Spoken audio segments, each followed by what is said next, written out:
നമസ്കാരം. ഞാൻ നിങ്ങളുടെ സ്വന്തം ശരവൺ മഹേശ്വർ. സ്പാർക്ക് മീഡിയ അവതരിപ്പിക്കുന്ന കാലമേ പാർവതിയോട് പറയൂ എന്ന കവിതാ സമാഹാരത്തിലെ ഒരു കവിതയെക്കുറിച്ചിട്ടാണ് ഞാൻ നിങ്ങളോട് പറയാൻ ഉദ്ദേശിക്കുന്നത്. തീർത്ഥജലം എന്നാണ് ആ കവിതയുടെ പേര്. ജലം അമൂല്യമായ ഒന്നാണ്. രത്നത്തെക്കാളും സ്വർണത്തെക്കാളും ഈ പ്രപഞ്ചത്തിലെ ഏറ്റവും വില കൂടിയ കനി ഏതാണെന്ന് ചോദിച്ചാൽ അത് ജലമാണ്. മനുഷ്യ ജീവിതത്തിന്, ജീവൻ്റെ കണികൾക്ക് ആവശ്യം വേണ്ടുന്ന ഒന്നാണ് ജലം. ജലമില്ലാത്തൊരവസ്ഥ നമ്മൾ ചിന്തിച്ചു നോക്കുക. എത്രമാത്രം ബുദ്ധിമുട്ടും പ്രയാസവും നമ്മൾ അനുഭവിച്ചറിയുന്നു. പലപ്പോഴും പലവട്ടം പല സാഹചര്യങ്ങളിലും ഒരു തുള്ളി ജലം കിട്ടിയാൽ മതി എന്ന് ചിന്തിച്ച് നടന്ന സമയങ്ങളുണ്ട്. അത് എല്ലാവർക്കും ഉണ്ടാവണമെന്നില്ല. ഒരു ദീർഘദൂര യാത്രയിൽ കയ്യിൽ കരുതിയ ജലം തീർന്നു പോവുകയും അടുത്ത സ്റ്റോപ്പിൽ ഇറങ്ങിയാൽ മാത്രമേ വീണ്ടും കുറച്ച് വെള്ളം കരുതാനാവൂ എന്നുള്ള സ്ഥിതിയിൽ അനുഭവിച്ച ആ പരവേശം, ആ വെപ്രാളം, ആ തോന്നലുകളെല്ലാം അനുഭവിച്ചറിയേണ്ടതാണ്. ഇവിടെ എത്രയോ പേർ വെള്ളം പാഴാക്കിക്കളയുന്നു. അതിൻ്റെ മൂല്യം മനസ്സിലാക്കാതെ വെറുതെ കളയുന്നു. നമ്മൾ ഉപയോഗിക്കും തോറും വേറിടും എന്നല്ല. ജലത്തിൻ്റെ അപര്യാപ്തത അറിയണമെങ്കിൽ രാജസ്ഥാനിലും മറ്റും പോയി കാണണം. ഇന്ന് ആ അവസ്ഥ മാറിയെങ്കിൽ ഇന്ന് നമ്മുടെ നാട്ടിൽ പോലും ഉൾഗ്രാമങ്ങളിലും മറ്റും ജല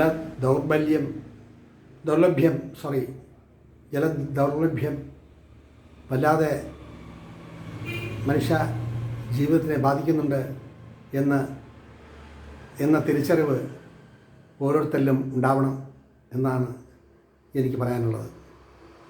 ഒരിക്കൽ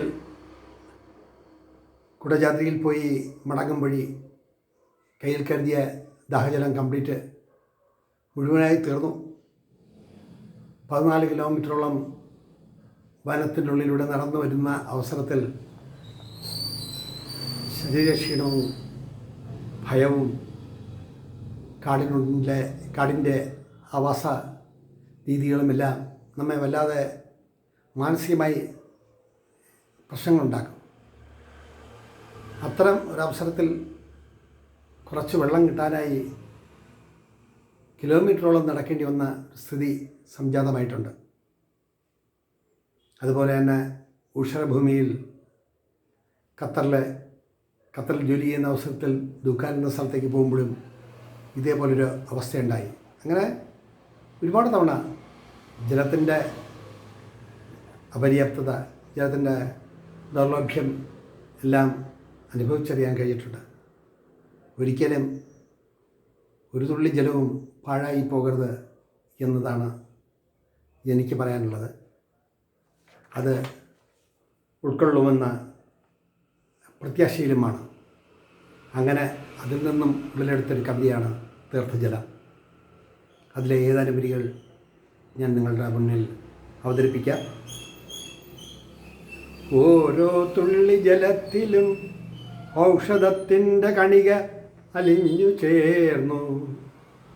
ഓരോ തുള്ളി ജലത്തിലും ഔഷധത്തിൻ്റെ കണിക അലിഞ്ഞു ചേർന്നു.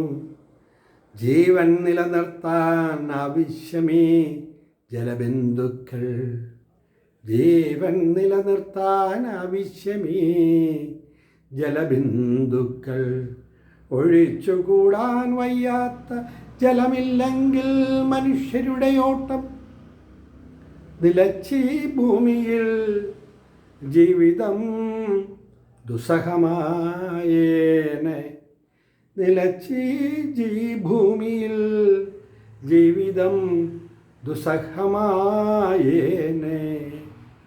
ഓരോ തുള്ളി ജലത്തിലും ഔഷധത്തിൻ്റെ കണിക അലിഞ്ഞു ചേർന്നു.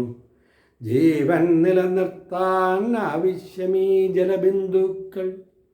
ഒഴിച്ചുകൂടാൻ വയ്യാത്ത ജലമില്ലെങ്കിൽ മനുഷ്യരുടെ ഓട്ടം നിലച്ചീ ഭൂമിയിൽ ജീവിതം ദുസ്സഹമായേനേ. ജീവിതം ദുസ്സഹമായേനേ. തുടർന്നുള്ള വരികളുടെ ആലാപനവും അതിൻ്റെ ദൃശ്യാവിഷ്കാരവും നിങ്ങൾ കാണുമല്ലോ. ഇവിടെ ചുരുക്കട്ടെ എൻ്റെ വാക്കുകൾ. നന്ദി, നമസ്കാരം.